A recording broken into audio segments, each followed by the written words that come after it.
We're here for another half hour of information and inspiration. Here's what's coming up on this edition of Positively Kansas. We hear it all the time. Kansas is the sunflower state. But how did our state become so identified with these big, bright blossoms of autumn? We'll venture into the fields and into the archives to find out. We'll also meet some kids with a real need for speed. They put the pedal to the metal and burn rubber as their mom and dad cheer them on. And then we'll meet a super senior who still has plenty of get up and go. If you're feeling old and worn out, well, his story may be just the pick-me-up you need. Then some local students get a lesson in farming the way it used to be done. And in our Kansas Wild Edge report, see how journalist Mike Blair went about doing what Mother Nature didn't do on his Pratt County farm. I'm Sierra Scott. Those stories and more are queued up and ready to roll in this edition of Positively Kansas. Positively Kansas is brought to you in part by... Before investing your hard-earned money, make sure your financial advisor understands your objectives. Mark Douglas, CFP, serving our community for over 20 years, providing customized financial solutions that focus on the individual. Blue Cross and Blue Shield of Kansas serves more than 930,000 Kansans in various programs. Independent, member-owned. Blue Cross and Blue Shield of Kansas, an independent licensee of Blue Cross and Blue Shield Association, supports KPTS. Program support provided by the F. Price Kosman Memorial Trust, Entrust Bank trustee, bringing you the Kansas Wild Edge segments on Positively Kansas.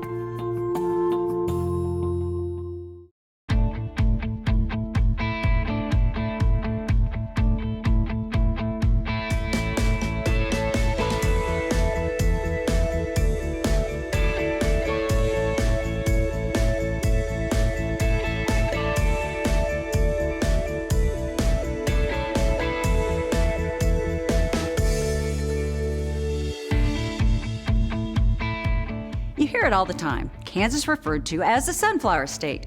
These big yellow blossoms of late summer and fall are a beautiful addition to the Kansas countryside. As Jim Grayway shows us, their association with Kansas goes way back and thrives today like never before.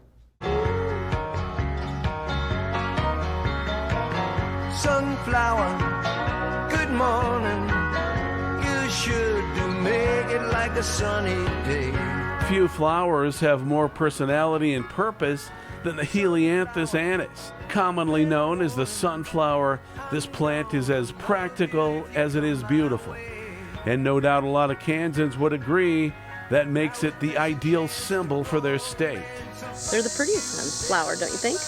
I love the color. It's kind of hard to believe that when they take the seed and they make oil out of it or they make grain for cattle, they just are happy. They're a happy flower. Each year, people flock to Diana Burris's field near Augusta. It's their fleeting chance to pose with the big, bright state flower of Kansas, which blooms for just a short time at summer's end. Once they start blooming, there's about a 10 to 12 day time frame that you've got to be out here. Because before long, they start looking like this. This was Pam Rogers' field just west of Wichita as harvest time was approaching. The sunflower is my favorite flower. My favorite flowers. This was Rogers' first ever attempt at growing them on her family farm. And as soon as the flowers started blooming, visitors started showing up. Well, people just like sunflowers. It's the color of it. It's happy. It makes you feel good. Rogers only planted 8 acres as an experiment. It was something she discussed with her father, Lynn Berkey, shortly before he passed away in 2020. Turns out he had raised them once before in 1979, and he didn't make much money on them. But Rogers says she's not worried about that. No, that's not the point here. I just enjoy the color of it, the beauty of it, how it grows, and it can grow just about anywhere, and they just start popping up everywhere in August.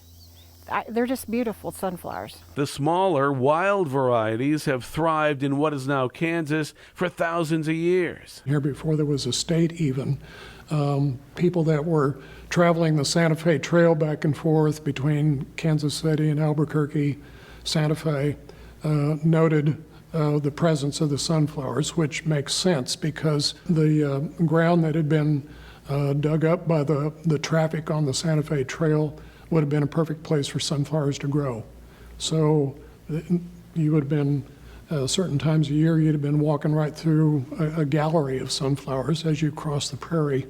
Native Americans were the first to grow and consume sunflowers. Then European explorers exported the seeds around the world.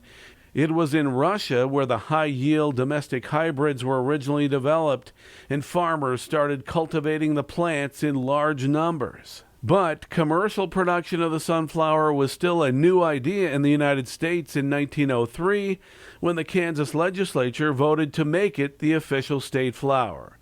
State Senator George Morehouse introduced the bill, citing the sunflower for being striking to look at, easy to draw, paint, and carve, and noting its association with the prairie trails that brought settlers to the region. Thought this was a very eye-catching emblem, easy to produce, easily recognized. The editor of the Ellis Review Headlight offered his endorsement, writing that the sunflower will do. It isn't much of a smeller, he wrote, but it is a great looker. And these flowers make great photo subjects because they're almost always facing the sun. Because the blossom on a sunflower plant is there as a kind of a landing pad for insects, honeybees and other pollinating insects being cold-blooded creatures.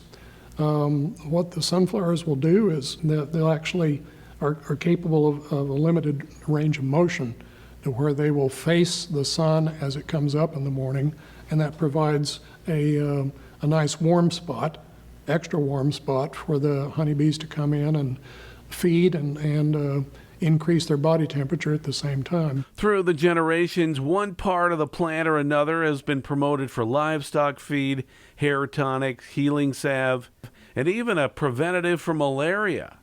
Nowadays, the #1 commercial use for sunflowers is cooking oil, and that is the variety that is best suited for the climate in central Kansas. The confectionery or snacking type grow well in western Kansas where it's drier. Rogers says her first harvest was a home run, and she says she'll plant more acres next year. Meanwhile, Burris looks forward to many more sunflower seasons as well, and many more visitors who share her passion for the Kansas state flower.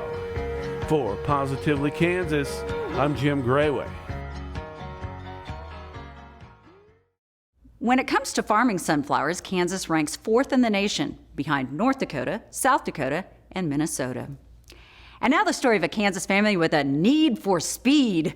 There are 3 generations of drag racers in this family from Bentley. As Chris Frank shows us, the children start racing about the time most kids are learning how to ride a bike. I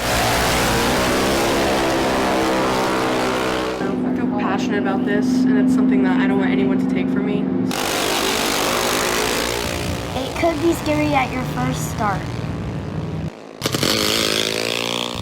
Hopefully I win.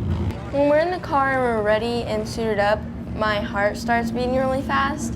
Well, whose heart wouldn't be beating fast as one prepares to drag race? These 4 kids range in age from 9 to 14.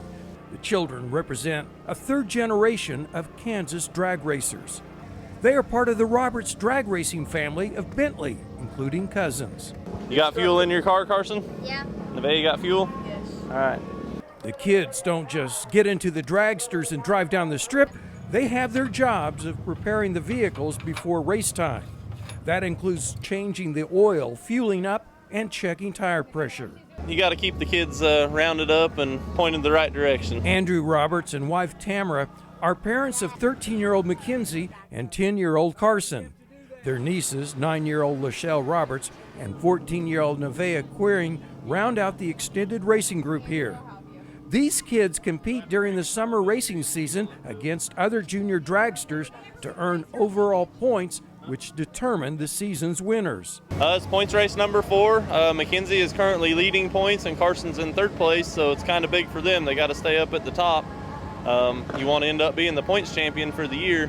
You get trophies and year-end prizes if you are. So, the National Hot Rod Association, NHRA, set up the Junior Drag Racing League for kids between ages 5 and 17. These cars are half-scale dragsters. Not to be confused with the full-size fire-breathing top fuel dragsters, which can exceed 300 miles per hour on the strip. These single-cylinder 5-horsepower engines can go as fast as 85 miles per hour on a 1/8 mile track, not the quarter mile.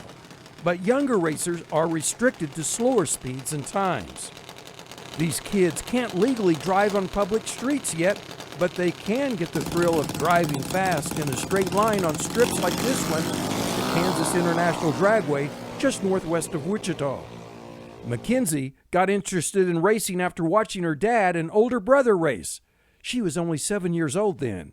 I've been around the racetrack since I was like a newborn, and then my dad started racing a big dragster, so that kind of got me into junior dragster racing. Her grandfather, Wayne Roberts, got the racing heritage started in the family. He watches the progress in the sport the generations following him are making. Yeah, blame me. And my brothers race. We've been racing since we were kids. Our folks never really approved much of it, but they did stand in our way, so we went racing. Wayne even owned this track for a period. There's so many things bad that kids could be doing these days, but now out here they're in competition with each other. They're having a good time. They're learning how to win, how to lose, and good sportsmanship. And that's just so much better than what other possibilities are out there for kids to get involved in. The kids suit up in their safety gear while waiting in the staging area. She's putting all her safety gear on, so got to make sure they do it right. That gear includes helmet, fire suit, and a head and neck support device. So what about the danger of racing? I mean, there is. Mackenzie has rolled her car at the end when she's taken, you take off too fast, taking the turn at the end. She has rolled it to the side. They run 75 to 85 miles an hour, which is about what you run down the highway, but they have a car specifically built for that, so it has extra safety built into it. They have 5-point harnesses, fire suits, helmets, head and neck devices, so it's really about as safe as you can be. It's probably safer than driving down Kellogg. It's race time as the official motions the juniors forward. 14-year-old Nevaeh Queering thinks about the time trial she's about to run. I just take a deep breath in, I count the light, and I go, hoping I cut a good light. All these racers talk about cutting a good light. Cut a good light and focus on the last yellow bulb. The starting light is commonly called the Christmas tree. The yellow lights count them down to the start. Racers try to time their start to as near perfection as possible. But if they start too early, they get a red light, which can disqualify them. Now here's an example of that. Notice the red light on. Red light start for Nevaeh. Some of their friends still don't believe they race. Your friends don't believe you race? No. But I show them videos and they're like, that's not you, that's not you. You're just sitting in the car. And I'm like, no, that's me racing. So for Mackenzie's friends, here she goes. Mackenzie says she'd like to drive a top fuel dragster when she gets old enough, but for now, she gets up to 78 miles per hour. Nevaeh is a 14-year-old cousin to the Roberts children. She got the drag racing bug after seeing her cousins racing. Now, she wants to make a career of it. I do it as a hobby, but when I get older, I want to get bigger, into like bigger cars, and I want to make money off of it, off of drag racing. 10-year-old Carson says racing down the strip at 73 miles per hour is like scoring a touchdown or hitting a home run. I just say to myself that hopefully I do good and then just have fun. Now, some families spend their recreational money on boats, motorcycles, campers, and such. For the Roberts, it's on the racing. I spend a good chunk of money on it. It's not as bad as you would think, but it's like with anything else, a boat or a side-by-side ATV or UTV or whatever. I mean, it's all in line with that. But in my opinion, it's worth it. I mean, I know where my kids are on Saturday night. It's something that they enjoy. They're not out roaming the streets or getting into trouble. They're here having fun with their family. It is a family event. You also make friends that turn into basically family out here. We consider a lot of our friends just family. Who knows how long these kids will race? They may tire of it quickly and find another interest to pursue. But for now, they'll drive as fast as they are allowed to for their ages on the 8th mile strip. This is Chris Frank reporting for Positively Kansas.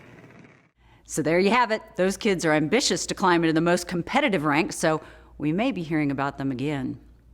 The saying, age is just a number, might be overused at times, but for a Wichita man you're about to meet, the saying couldn't be more appropriate. Anthony Powell tried catching up with 99-year-old Dynamo Don Martinson. Don Martinson doesn't have a nickname that we know of, but if he did, Dynamo Don would certainly be appropriate. Whether he's delivering Meals on Wheels, cutting the grass at his church, or working in his home shop, Don just keeps going and going. Oh yeah, did we mention that at age 99 he still drives and lives alone? I just respect that and admire him so much for the way he keeps himself busy and his mental acuity and his physical abilities. Don's a humble guy, says there's really nothing special about him. He just has always had a strong work ethic, developed at a very young age growing up on a farm in South Wichita. Don stayed active all these years because, well, he says it makes him feel young.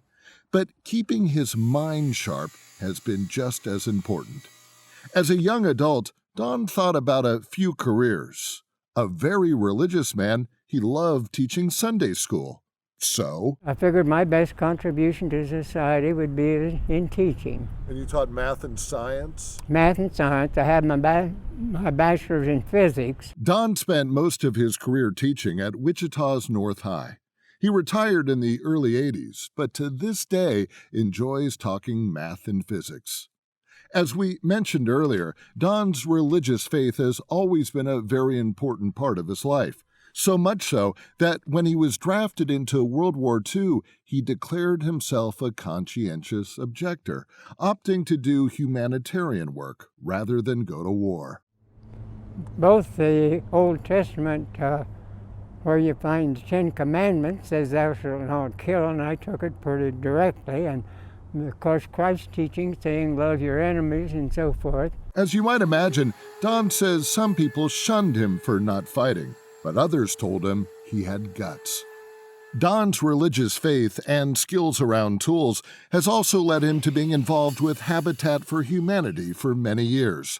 One of the reasons he likes the organization so much is that it stresses a strong work ethic, like his, for those that it helps. Well, I enjoy working with the homeowners because the homeowners themselves have to put in sweat equity, so to speak.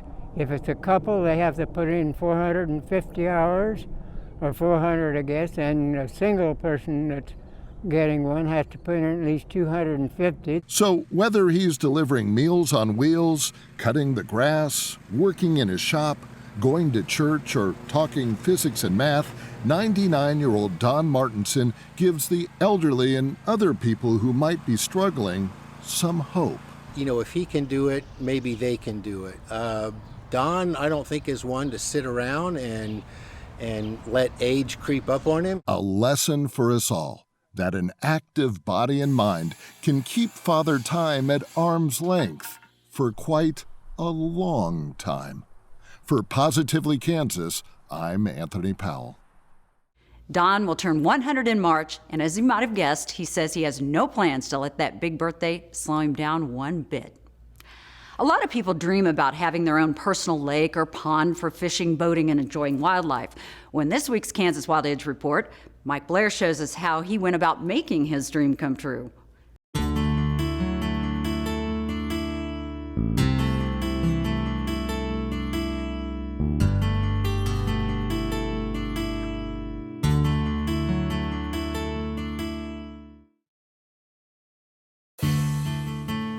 I've always wanted my own pond. Until recently, I never had a place to put one. But that changed a few months ago when we bought a small farm, and it had a drainage that seemed perfect.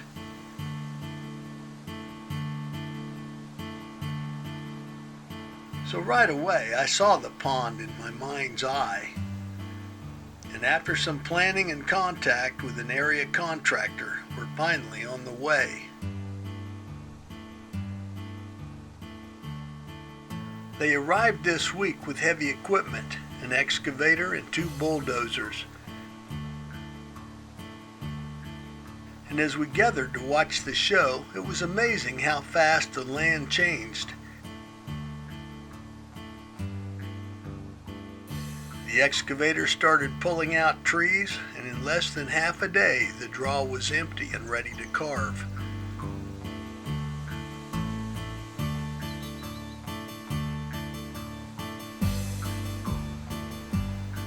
Years before, someone had dumped all kinds of trash and broken concrete into the ravine to help stop erosion.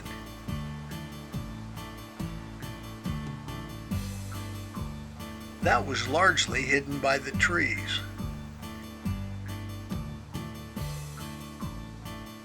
But now it was exposed and in the way, so the dozers had to dig around and bury it as they began to form the pond. Using laser elevations, they went to work. Time-lapse showed how the powerful machines cut the soil into the natural channel. And it took several days to get it right. How different things looked. The dam was pushed up across the wide draw, and the bottom was dug out to our desired depth.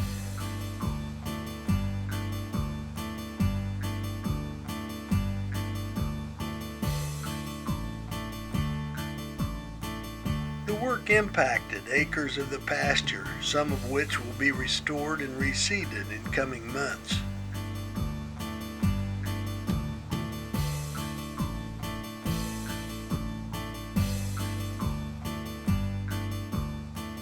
The overflow system was designed without a normal spillway due to the narrow draw and the composition of the soil.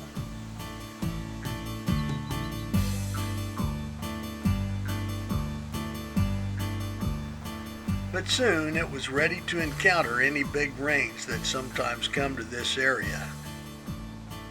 The runoff zone was armored with concrete to help protect the dam.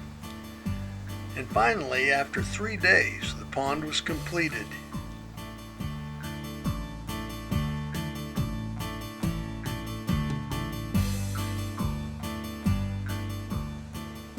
Now we hope for rain.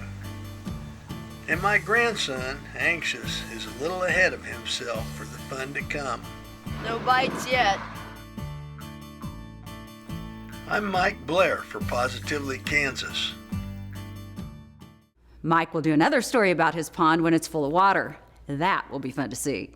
Some Newton High School students had a chance to step way back in time, and as they learned about the way some food used to be brought to the table, Anthony Powell was there for this history lesson.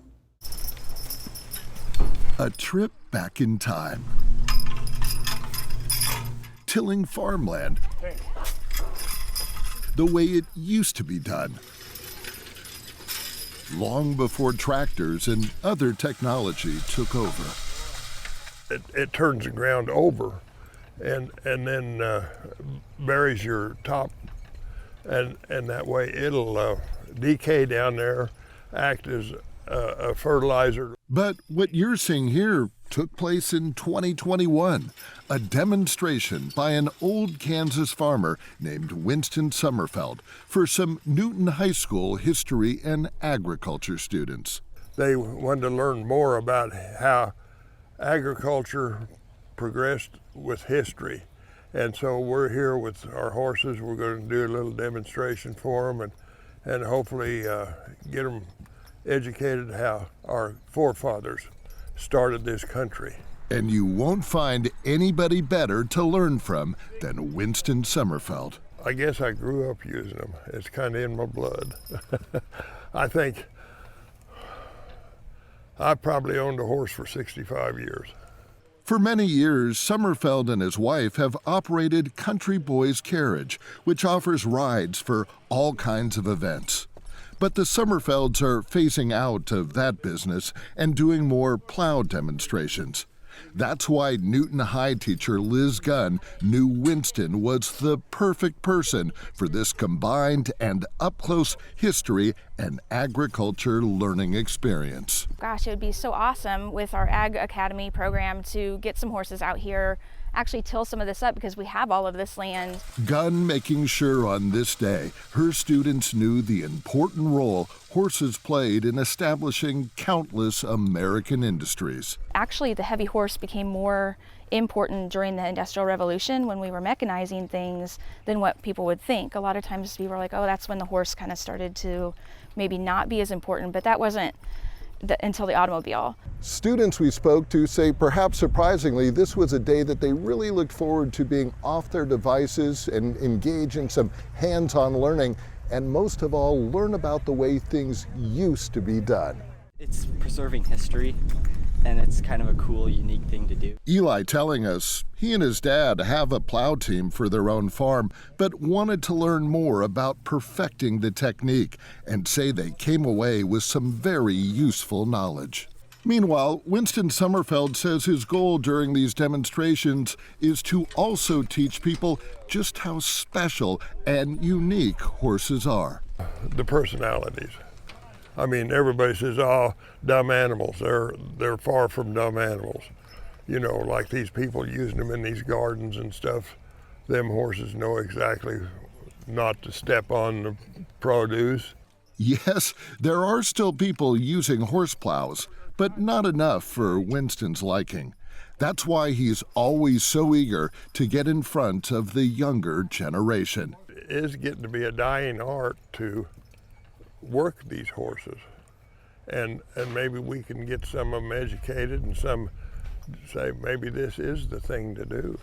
In Newton, I'm Anthony Powell for Positively Kansas. Well, that's a wrap for this week. If you have a question, comment, or story idea, shoot it off to positivelykansas@kpts.org. We love getting your emails, and we love having you watch the show. Until next time, I'm Sierra Scott. Take it easy, play it safe, and be careful. We'll see you again soon.